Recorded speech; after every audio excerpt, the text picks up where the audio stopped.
and I have the pleasure of inviting to deliver some closing remarks UNIDO's Managing Director, Mr. Gunther Berger. It's good to have you join us for this. Thank you so much. And I'm going to yield this virtual floor to you. Yeah, thank you very much, Mr. Famureva, Ms. Peters, for having me today. And I also want to thank, of course, the whole LKDF team for organizing this conference. It's a very great pleasure for me to represent UNIDO at this forum. And I would like to take this opportunity, of course, to thank the audience joining us today from all over the world, what I learned, and all speakers over the past 2 day session for these insightful discussions around resilience and skills. We have listened to a variety of interesting and inspiring perspectives from the public sector to the private sector, academia, the international development and donor community, but last but not least, the youth who are the primary beneficiaries of our skills developed initiatives at UNIDO. This virtual event has taken place, as you all know, as the world continues to struggle with socio-economic effects of the COVID-19 pandemic, climate change, and conflict-related disruptions. Adjusting swiftly to changing conditions and focusing on short and long-term resilience in the skills development landscape are important endeavors to build back better and be ready for the skills revolution towards green and digital economy. Building workers and organizational resilience will be essential to withstand the multiple disruptions and crises we are facing today. Since the successes of firm depends on reskilling and equipping the workforce with the necessary skills, actions must be taken to adapt and transform organizations, educational systems, and institutions overall to become more resilient through skills development to the demands of the future. Focus should be placed on developing countries and marginalized groups, in particular, since, dear colleagues, they are the most vulnerable to the fast-changing environment. This is a call to action for the international community and the policymakers to take real steps in working towards resilience in skills development. But we cannot do it alone. In order to move forward, it is necessary to bring all actors, public, private, civil society, and the development community together, and actively involve the private sector in design and implementation of programs that could be leveraged for a more resilient future. Public-private development partnerships are therefore key in combining expertise and resources with the intention of overcoming disruptions and advancing SDG number 9. We need to propose pragmatic and tangible solutions to address the skills mismatch and build more resilient ecosystems. This LKDF forum is the right platform for such a dialogue, a place to exchange innovative ideas, and a way for stakeholders and policymakers to learn more from best practices and stimulate new partnerships. And my colleagues, we need to harness the skills needed for the green and digital transformation. Technical, digital, and green skills, but also people skills, soft skills, entrepreneurial skills, as they are the most valued and at the same time most underestimated skills when it comes to achieving resilience. Dear colleagues, we need to generate consensus and continuous engagement among partners on facilitating reskilling and upskilling initiatives, promote a culture of lifelong learning through digital, flexible, and inclusive learning modalities, and to establish a stronger and more resilient skills infrastructure that is demand-orientated and inclusive. And we need to promote more gender-sensitive approaches and incorporate marginalized groups in the skills development landscape to achieve a truly inclusive future of work with equal opportunities and access to resources for all.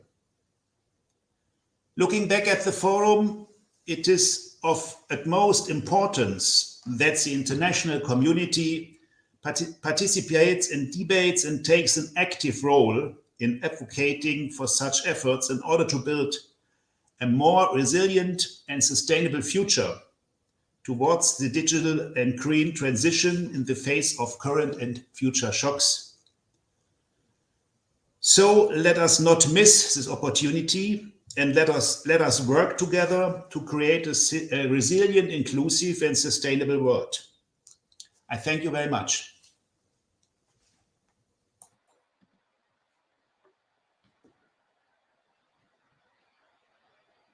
It happened to me as well. Thank you very much, Mr. Berger, for that call to action as we wrap this all up. Much appreciated to UNIDO for putting this together, and for, of course, to all the partners. Fifi?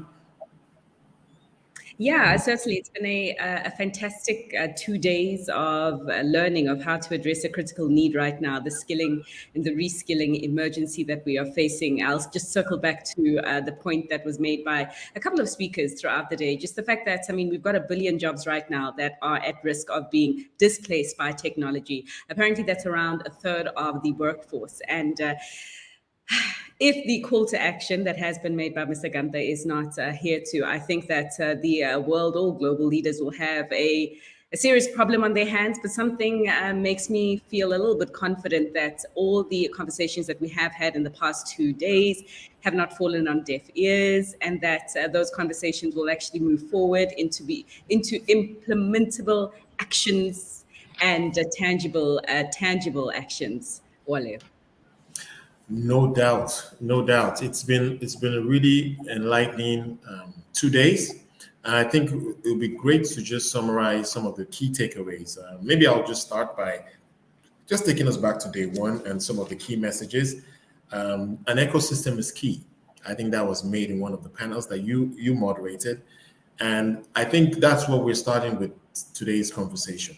We are building an ecosystem. We are building on an existing ecosystem, a global one, a local one, regional one. I am sure that there are opportunities to build on what already exists. And I think that message came very loud and clear to me. And I really like the quote that skills are the best buffer to navigate uncertainties. And they are coming. More uncertainty in our future. And I think that message came through earlier on. And I think also from that same panel, there was a message that we shouldn't leave the worker alone. There's a shared responsibility for all to ensure that we build the skills so that we have resilient workers, resilient organizations for the future. Perhaps you want to highlight some of your key takeaways, Fifi. Yeah, my key takeaway will be the quote that I drew from Aya. In terms of what she had to say, I mean, access to without what did she say? Access to opportunity. No, I need to circle back and actually think about that. Sure. The point that she was actually making was that, I mean, without the access to, here we go. She said, access to knowledge without access to opportunity equals access to frustration. And I think that this segues quite nicely to the discussion that you had around SMEs. In fact, as I was listening in, looking at what we are seeing on the continent in terms of the number of young businesses that have been started, SMEs, it's really interesting to see that, I mean, Nigeria, South Africa, Kenya, and Egypt, among some of the countries where you see the most startup activity, young businesses harnessing technology to try and not only make a profit, but also improve the environments in which they operate in. But then not neglecting the message that came from Nelly in her attempts at the early stage to scale up her business, whereby the borrowing costs were so high that it was really difficult for her to do what she wanted to do at the time, had to borrow from friends, had to borrow from family, and how many people are in that position. So just circling back to what Mr. Abiga has just said right now, in terms of the importance of the private sector being at the table in the redesign of the skills revolution. And I am encouraged. We have heard from a number of private sector players throughout the past 2 days. It looks like there has certainly been an acknowledgement of the role, and I look forward to seeing the proof in the pudding. No doubt. And I think perhaps one last point, very simple point, and we echoed that point in the poll that we started today with, and that is that TVET education is not cheap.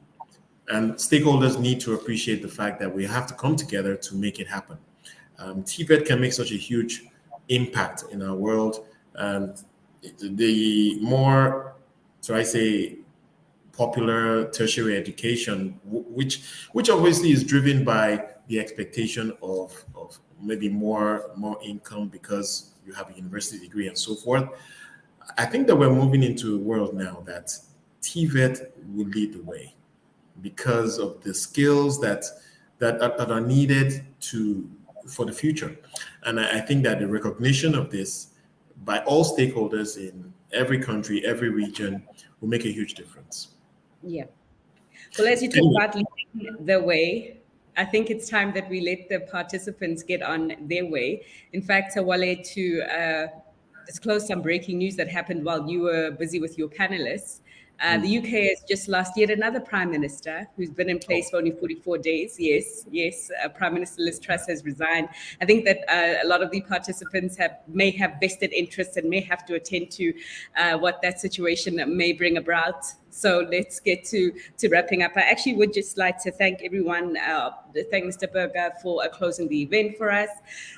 Thank the attendees for being such active participants, particularly Fabian. I feel like she deserves a prize or something. One of the most yes, she has been quite active. Thank you, Fabian. Yes, one of the most attentive participants so far.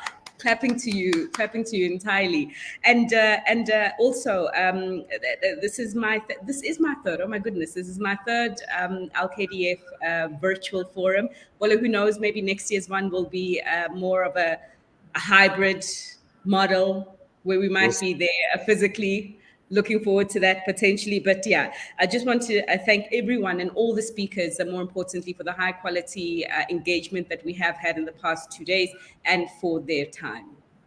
Yes, many thanks to all our partners, CEDA, UNIDO, the LKD team, and just a few, if I can use the term, just some announcements for you. Please do your best to join the conversation on social media. Look for our Twitter handles. We're also on LinkedIn, LKD Facility. You can find it there. So please do your best to connect with us. And with that said, it's a wrap. Yes, it is. Thank you so much again. And we look forward to seeing you at the next event. Goodbye, everyone.